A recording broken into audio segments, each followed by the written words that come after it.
kewajiban kita untuk menjalankan ibadah salat sunnah.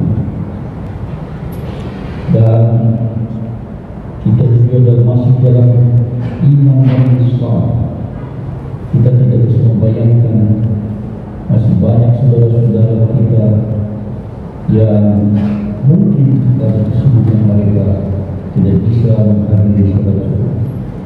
Mungkin juga ada beberapa dosen yang masih mengajar tidak bisa hadir di sini.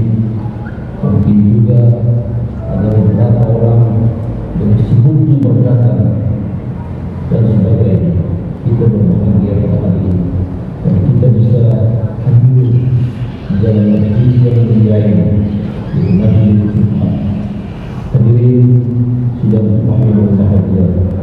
Selawat sampai semoga selalu tercurah limpahkan kepada junjungan kita Nabi besar Muhammad SAW, kepada keluarganya, kepada sahabatnya, dan kepada seluruh pengikutnya yang setia, dan kita termasuk di dalam pengikut Rasulullah SAW.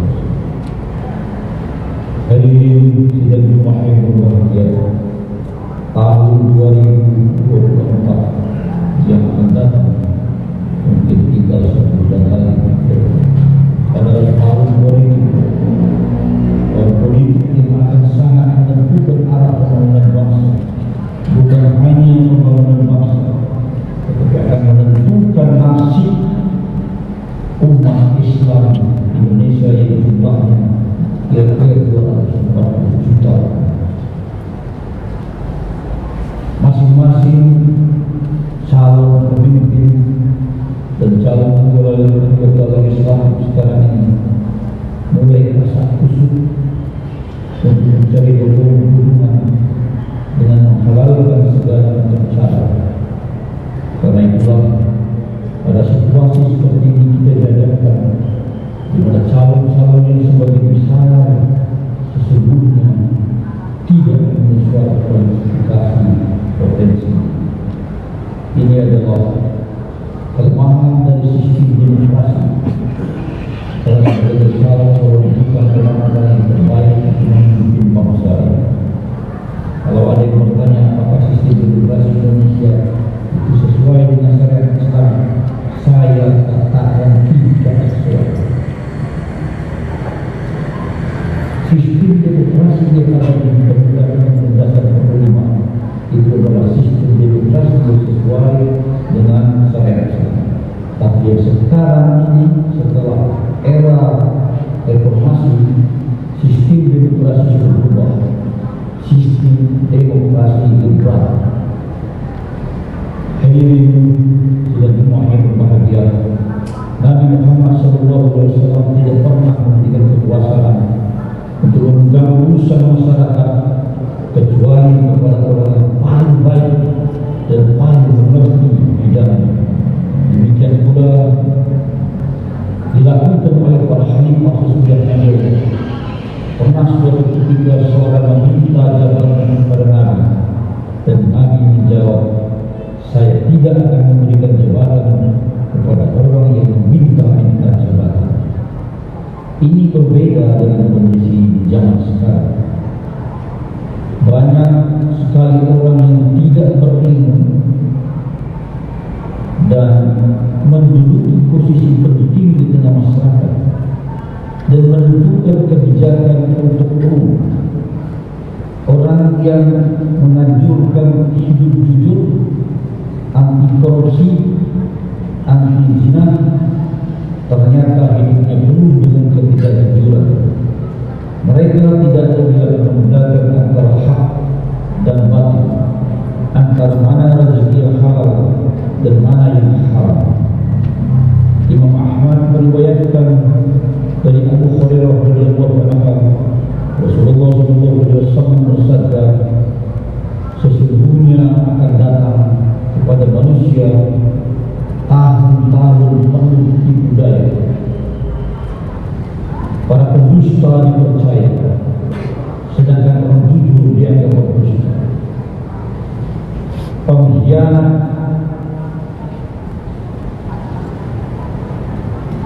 diberi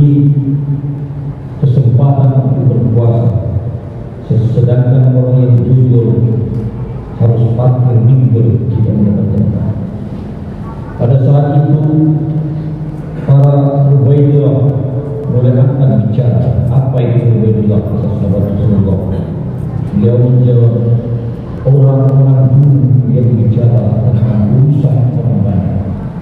Sekarang kita lihat, ya, kalau kita lihat orang yang berbicara di televisi, orang yang berlagak tahu segalanya, itu orang dulu. Tetapi berlagak sok tahu. Dalam realitas sekarang kita saksikan banyak pemimpin yang gemar-gemar pencitraan, sehingga banyak rakyat yang tertipu dengan memujinya. Alangkah hebatnya syiar, alangkah baiknya syiar, alangkah amanahnya, alangkah bagusnya akhlak dan ujian-ujian lain. Padahal pemimpin tersebut adalah makhluk yang sangat berpakaian pada Tuhan, minim pemahaman penerapan agamanya. Bahkan dia sebenarnya orang yang sangat tidak amanah dan suka berdusta, tidak memikirkan rakyat kecil dan tidak menunaikan hak-hak mereka. Ia gemar menuntut kekayaan dan membangun istananya, dan usahanya diperparah dengan musuhi kaum muslimin yang istiqomah memegang rumahnya dan berusaha menghancurkan Islam sampai akar-akar. Masyaallah muslimin rahimahullah, Rasulullah sangat mengkhawatirkan keberadaan orang mukmin zalim lagi jahil, seperti yang pernah disampaikan oleh Rasulullah SAW.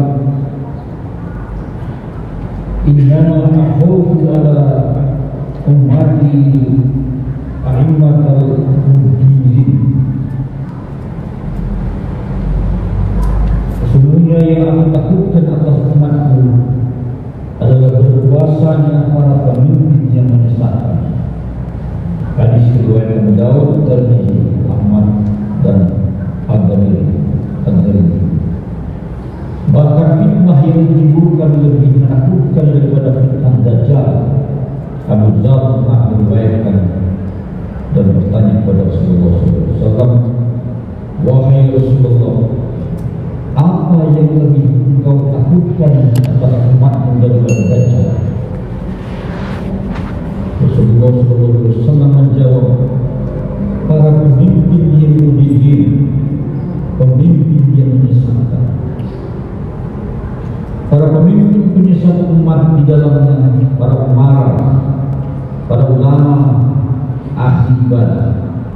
Para umara tersebut adalah mereka yang menegakkan hukum dengan selain hukum Islam, bertindak zalim, diktator dan kejam, tidak menunaikan hak-haknya. Para ulama yang menjadi pemimpin menyesatkan karena mereka menyembunyikan ilmu-ilmu agama dan berubahnya, suka mengakali dalil untuk kepentingan syahwatnya dan kepentingan pemimpinnya, bahkan membuat peraturan yang tidak pernah disosialisasikan karena untuk melindungi kelompok. Kemudian peraturan yang sudah disusun dengan susah payah akhirnya dirubah oleh oknum demi untuk kepentingan kelompok tertentu.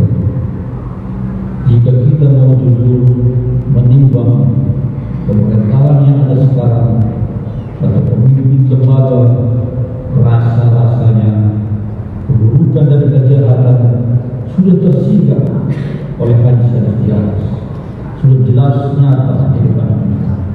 Dan jika pemimpin dan pengusaha seperti itu sifatnya, maka semua unsur akan jujur terbalik. Akibatnya para pembohong dipercaya, orang jujur didustakan, berkhianat diberi amanah, orang terpercaya dikhianati dan didustakan, orang bodoh berbicara, para alim ulama berbicara dan dilarang bicara. Semoga Allah memberikan kepada kita para pemimpin yang takut kepada Allah dan memiliki sifat amanah, mengasihi rakyat, tidak suka hidup mewah, menegakkan kebenaran dan menghancurkan kebatilan, cinta syariat, anti syiah. Amin ya rabbal alamin. Menurut Profesor Dr. Syarif Quraish Shihab tahun 2002, ada hal yang harus dipahami tentang hakikat pemimpin.